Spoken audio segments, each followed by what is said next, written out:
Good morning. আজকে একটা বাজে টিফিন নিয়ে বসে পড়েছি। বাজে নয়, হেলদি যদিও। এর মধ্যে আছে ওটস, চিয়া সিডস, টক দই দিয়ে কাল রাতে আমি এটা ফ্রিজের মধ্যে রেখে দিয়েছিলাম।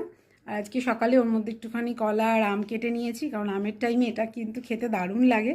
আর যেহেতু ঠান্ডা ঠান্ডা খেতে আমার ভীষণ ইচ্ছে করছে কটা দিন ধরে, সেই জন্য দুদিন ধরে আমি এই ব্রেকফাস্টটাই করছি, সেটাই নিয়ে বসে পড়েছি। তো এটাই হচ্ছে আজকে আমাদের ব্রেকফাস্ট। আর আজকে আপনাদের সঙ্গে একটা সুন্দর রেসিপি শেয়ার করব। সেটা হচ্ছে মোস্ট, মানে কি বলবো, বোরিং একটা সবজি। সেটা হচ্ছে পটল, যেটা কেউই খেতে চায় না। আমিও খেতে ভালোবাসি না, আমার বাড়িতেও সেটা নিয়ে একটু অশান্তি চলে। পটল মানেই একটা মুখ বেজার করা জিনিস।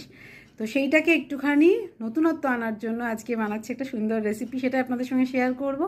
আজকে হচ্ছে পটল আর ছানা দিয়ে একটা রেসিপি। ছানাটা যেহেতু পড়বে সেজন্য পটলের টেস্টটা কিন্তু পুরোটাই চেঞ্জ হয়ে যাবে। তো চলো রেসিপিটা শেয়ার। আজকে পটলটা একটু অন্যভাবে বানাচ্ছি, তাই শেয়ার করলাম। এখানে পটলটা আমি একটু নুন হলুদ দিয়ে হালকা করে ভেজে নিয়েছি, এরকম লম্বা লম্বা করেই কেটেছি। পটলগুলো তুলে নিয়ে আমি আর একটু তেল দিয়ে এখানে কালো জিরে ফোড়ন দিয়েছি। আর এখানে দিয়ে দিলাম টমেটো, আদা আর লঙ্কার পেস্ট। আমার এখানে মশলাটা কষানো হয়ে গেছে। তারপরে এর মধ্যে দিয়েছি ধনে গুঁড়ো, জিরে গুঁড়ো, হলুদ, কাশ্মীরি মির্চ আর একটুখানি গরম মশলা।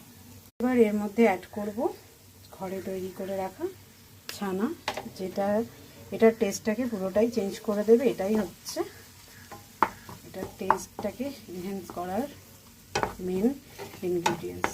তো এইটা নিয়ে এটাকে ভালো করে একটু কষিয়ে নিতে হবে ছানাটাকে। এখানে আমি ছানাটা ভালো করে কষিয়ে নিয়ে পটলগুলো দিয়ে দিয়েছি, দিয়ে দেখুন তেল ছেড়ে দিয়েছে সাইড থেকে।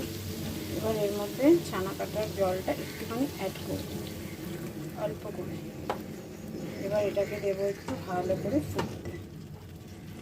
আমি এর মধ্যে একটুখানি চিনি অ্যাড করেছি, যেহেতু নিরামিষ আইটেম সেই জন্য একটু মিষ্টি মিষ্টি হবে। তো আপনারা আপনাদের টেস্ট অনুযায়ী মিষ্টিটা অ্যাড করতে পারেন। এবার এটা দেবো একটু ফুটতে, তারপরে ঘি দিয়ে নামিয়ে নেব। আমার কিন্তু পটলের দোরমা টাইপেরই বানিয়েছি, একদম রেডি। দারুণ একটা ঘিয়ের অ্যারোমা ছাড়ছে, সঙ্গে মিষ্টি।